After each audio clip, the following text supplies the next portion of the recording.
Welcome to my channel the Kiros coaching. आज जो हम पोएम करेंगे वो है music when soft voices die.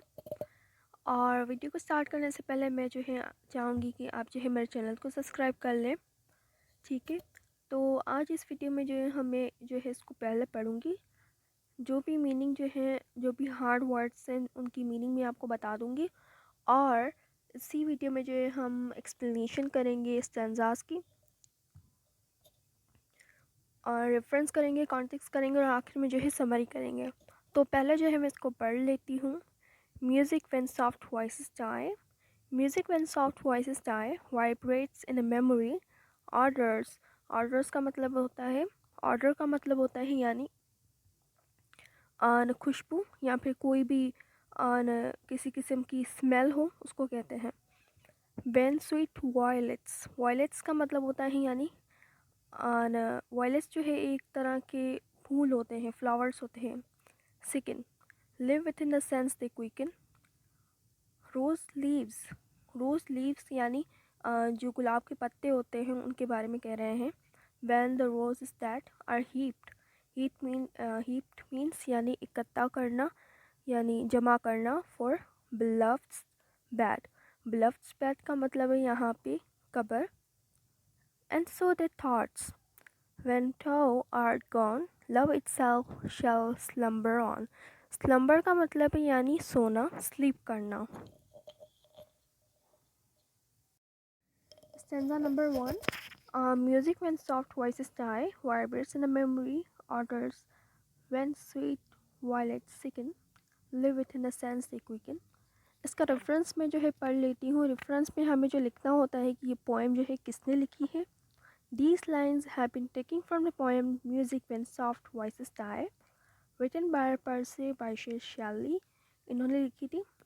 और आखिर में जो है जब हम समरी करेंगे तो इनके बारे में थोड़ा बताऊंगी कि वो कहाँ पैदा हुए और कब पैदा हुए। सही है, ये भी जो है आपको डेट्स वगैरह जो है थोड़ी दिमाग में रखनी होगी क्योंकि एमसीक्यूज वगैरह में आ सकती हैं।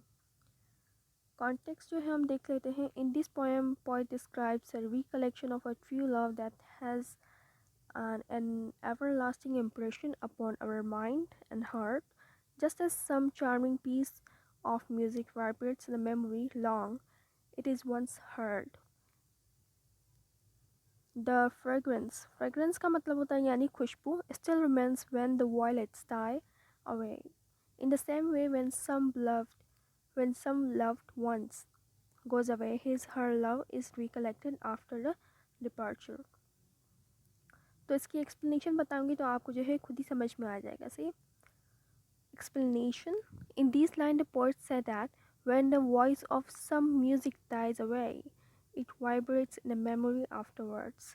यानी ये पोएट जो है कहना चाहता है कि जब हम कोई भी म्यूज़िक सुनते हैं, सही, हमें जो है म्यूज़िक पसंद आ जाती है और हम जो है इसे सुनते हैं, बार बार सुनते हैं, सही, फिर वो हमारे क्या आ जाती है, हमारे दिमाग में बैठ जाती है। जब हम म्यूज़िक को बंद भी कर चुके होते हैं ना, तो ऐसे ही आप बैठे हो और सोच रहे हो इस म्यूज़िक के बारे में, तो आपकी जो है मेमोरी यानी आपके दिमाग में जो है वो वाइब्रेट होगी, आपको याद होगी कि वो कैसी है। सही है, ये यही कह रहा है। In the same way when sweet flowers like the violets are dead, their fragrance still remain in sense. Like जैसे आप जो है एक फ्लावर है, सही, आपको जो है उसकी खुशबू पता है, भले ही वो फ्लावर जो है मुरझा जाए लेकिन आपको जो है ये पता होगा कि उसकी स्मेल जो है ना, उसकी फ्रेगरेंस क्या थी। सही है, यही ये जो है ना बात पोएट समझाना चाह रहा है इस लाइंस में। सही है। स्टेंजा नंबर 2, आपको जो है रेफरेंस और कॉन्टेक्स्ट जो है सेम लिखना होगा। रोज लीव्स यानी गुलाब के पत्ते, when the rose is dead are heaped for beloved's bed, and so they thoughts when thou art gone, love itself shall slumber on। तो इसका मतलब है, एक्सप्लेनेशन बता देती हूँ तो आपको समझ में आ जाएगा। Explanation. In this line, the poet said that the rose flowers leave when they are dead, but still they are collected for making a beloved's bed। यानी कह रहा है कि जब रोज़ जो है, गुलाब का गुल जो है, उसके पत्ते जो हैं भले ही मुरझा जाए लेकिन उनको कलेक्टेड किया जाता है, उन्हें जमा किया जाता है किसके लिए, बिलव्ड्स बेड। बिलव्ड्स का यानी बेड से यहाँ पे मुराद है कब्र, सही है। यानी बिलव्ड का मतलब है जैसे आप प्यार करते हैं, सही है। In the same way the poet said that his beloved's love will be recollected after she goes away from him, सही है। इसके सिर्फ और सिर्फ दो स्टेंजाज हैं, बहुत ही ईजी हैं और आपके पेपर में भी आ सकते हैं। तो थोड़ा सा हम जो है पोइट के बारे में भी बात कर लेते हैं। शेली वॉज बोर्न इन ससेक्स इन 1792।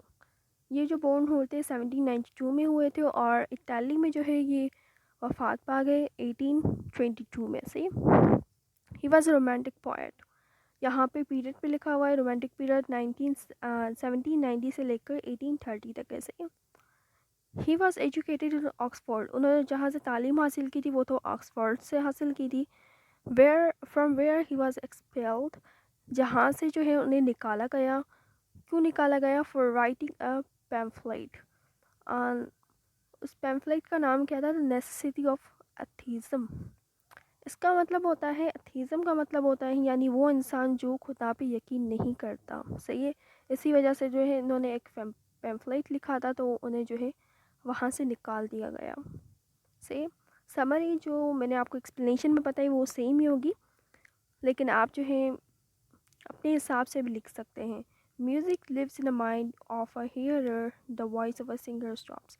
जैसे मैंने आपको बताया कोई भी हम जो है कोई भी म्यूज़िक सुनते हैं, हमें पसंद आ जाती है, हम बार बार सुनते हैं, अगेन एंड अगेन हम जो है इसे सुनते हैं तो हमें हमारे दिमाग में बैठ जाती है। जब हम अकेले बैठकर या फिर आप जो है उस म्यूज़िक के बारे में सोचते हैं तो आपको पता होता है कि वो कैसी थी और आपको जो है दिमाग में भी सुनाई देती है।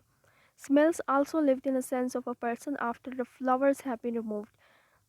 अगर आपको किसी जो है फूल है, फॉर एग्ज़ाम्पल एक फ्लावर है, आपको जो है उसकी स्मेल पता है, भले ही फ्लावर जो है न मुरझा गया हो, लेकिन आपको पता होगा कि उसकी स्मेल कैसी है। ऑलराइट।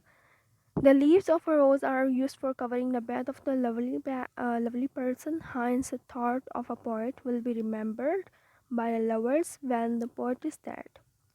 सही। और आज की वीडियो में बस जो है मैंने यही करवाया आपको।